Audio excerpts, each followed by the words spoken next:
Alright, what's up? Arthur here, and welcome to a new Advanced Warfare video here on my channel.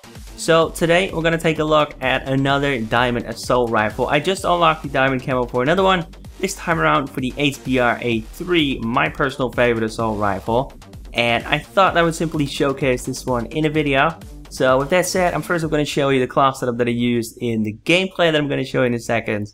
And then after that we'll take a look at that. So let's get into it.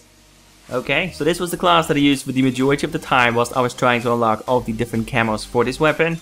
As you can see, the HBRa3 with the red dot sights, the quick draw grip, and the extended max. Then for my wildcards, of course, primary gunfighter, also perk 1 greeds and perk 3 greeds. Next up, low profile and lightweight, toughness and the blast suppressor perk. And then for my score streaks, the UAV and the aerial assault drone. And then with the rockets attachments. Now, this is actually a score streak that I would recommend you to try out. I started using it earlier today, and it's actually a lot of fun to fly around with this thing and kill some of your opponents. I usually tend to get like 3 or 4 kills, sometimes 2 if I can't find anyone, but it's a pretty decent score streak, especially considering that normally speaking it's really terrible, but with this attachment it's pretty good, and most of my enemies never even try to destroy it, so that's one thing to keep in mind. But with that said, let's jump into some multiplayer gameplay. Okay, so as you can see, it is of course a match of TDM on Defender. Now, I said that I was going to mix up the game modes. I know that. I haven't really been doing that just because I personally don't have a heck of a lot of fun playing this game. I think it's just a little bit too frustrating, if I say so myself. I've seen people talk about like skill-based matchmaking over like connection-based matchmaking. So the connection in this game is still kind of terrible. I sometimes need like 6 or 7 headshots in order to actually kill a person when I'm like standing right next to them. That's kind of tricky, but I'm starting to get a little bit better at the game. You basically just want to slow down your playstyle. That is what it comes down to. In fact, if you tend to jump around a lot, if you tend to rush around a lot, you're probably gonna die a lot as well. That's kind of the thing. Even though there are exosuits in this game, if you use yours too much, you're gonna have a bad time. Or at least you're gonna die very often.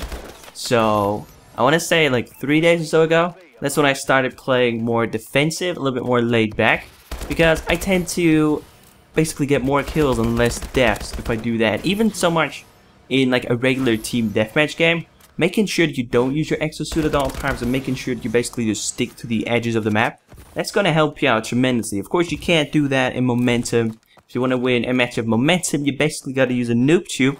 I tried that out yesterday, by the way. I tried out the AK-12 with the noob tube and danger close, and then I also had the Mayhem Elite rocket launcher, and I was doing pretty well within momentum. Of course, I wasn't dropping like high KD matches, like high scoring gameplays, but I was doing pretty well because as soon as someone basically jumped on the momentum flag, I would just drop some noob tubes on there, basically get rid of them.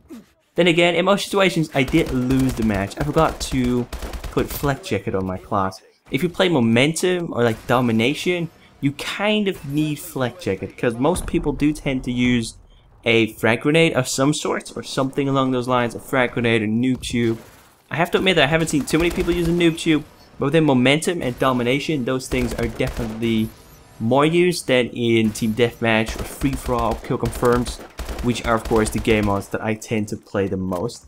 If I'm not mistaken, right now I'm ranked like 48th in the world in team deathmatch, which kind of says a whole lot about like my game types variety. I really don't play anything else except for TDM. It's been like that since Modern Warfare 2. That's when I basically started playing Call of Duty. And as you all know, the first game mode that you start playing, that's the one you usually tend to stick to. So therefore you have domination players that basically only play domination. You have team deathmatch players that basically only play team deathmatch.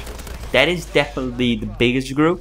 If I say so myself, if you go back to like the previous Call of Duty titles, you will always notice that there are far more players playing team deathmatch than anything else. In this game, you can't see that. You also can't see how many people are online. But I noticed the other day that there were still like 80,000 people online on Black Ops 2. I played Black Ops 2 the other day for just a little bit. I'm so much better at that game, which makes it so much more fun to play. It is crazy. Like, there's a skill-based matchmaking system in this game. So oftentimes you'll get matched up against players that play exactly like you do. And that is why most of us, or at least that is why I tend to struggle a lot in this game. I would definitely prefer to play against like Timmy from across the street than having to play against someone who lives in Mexico or America but has the same stats than me.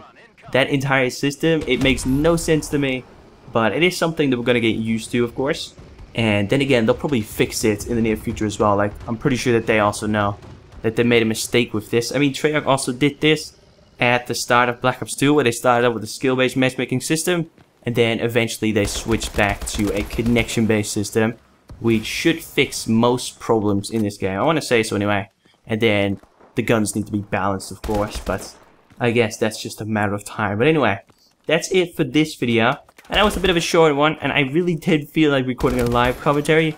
I tried that earlier today, and I just got mad whilst trying. I was just getting slapped. That's it. I get mad when I get wrecked, so I basically always get mad when I'm playing this game. It is really that simple. But anyway, I'm now going to try to unlock the diamond camo for the AK-12, so you can expect that one either tomorrow or the day after. With that said, if you enjoyed this video and would like to see more, some support would be much appreciated. If not, that's cool. If you want to, you can also follow me on Twitter or Facebook or Instagram. You can find all of those links in the description. And with that said, thank you all so much for watching. I hope you've enjoyed, and I'll catch you in the next one. Take it easy.